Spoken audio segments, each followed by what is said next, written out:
Paul, your reaction to the news we've been following over the last 24 hours, the outcome of this election, and ultimately how markets are going to open in just a short while? Yeah, I think it's been a massive turnaround for Labour, a great victory for Labour, something of a disaster for the Conservatives who've been in power for 14 years.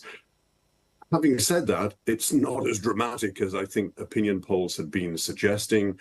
So the Labour majority looks as though it'll be around 170, slightly below what Tony Blair achieved in 1997. The Conservatives look as though they will hold on to maybe more than 130 seats, so not the total wipeout that was expected, but nonetheless, Labour are going to have a very sizable majority and able to get on with their programme. Now, as has already been said on the programme, the Labour programme is not going to be that radical. There's really very little fiscal room. So I think in terms of market movements, we knew they were going to win. They have won. We've known this for a couple of years now, so it's not surprising that markets are hardly moving this morning. A little bit of upward movement in sterling. The upward movement in equity futures, frankly, is in line or slightly behind the upward movement that we're seeing on the continent.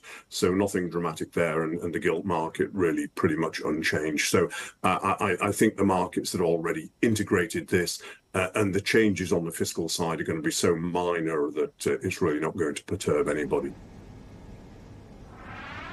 Right, Paul. So as you say, market investors are largely already pricing in this Labour victory. So what does it mean for the broader investment strategy across the UK and across continental Europe, particularly as we see Labour getting its feet under the desk, so to speak? How do you expect some of the policy, some of the fiscal agenda to actually impact the economic outlook? And do you see any near-term consequences for the BOE? I think, first of all, there may be something of an uplift in confidence in the UK. We've had quite a torrid time over recent years, and I think, in some senses, any change is good. So there might be a little bit of an uplift, nothing like what we saw in 1997 when Tony Blair was elected, when there was a sense of euphoria in the country, but perhaps a little bit of an uplift in confidence that could help the economy. And I think Labour, although there is limited fiscal room, they are perhaps going to do a few things that could help economic growth, particularly focused on small and mid-cap companies, particularly focused in the renewable space, trying to, I think, have a more business-oriented approach with a more stable platform of policies rather than the chopping and changing that we have seen in recent years. And the more stability that can be provided, the easier it is for companies to make investments. So I think at the end of the day, it could give a little bit of an uplift to economic growth, but nothing too dramatic. One area of hope is that they do want to improve relations with the European Union, and that brings us on to the contrast with what is happening on the continent.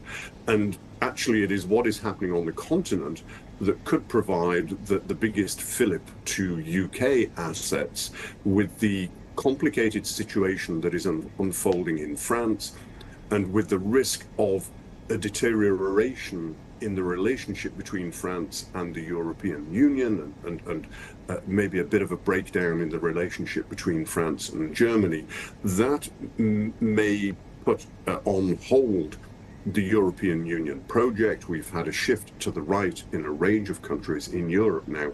So the UK, ironically, may come across as being a sea of tranquility, and UK assets may actually benefit from that. And by the way, the UK may want to improve relationships with the European Union, but we've had signals from the European Union which are basically, look, we've got other fish to fry at the moment, we've got our own problems, and improving relations with the UK may be quite low down on that priority list.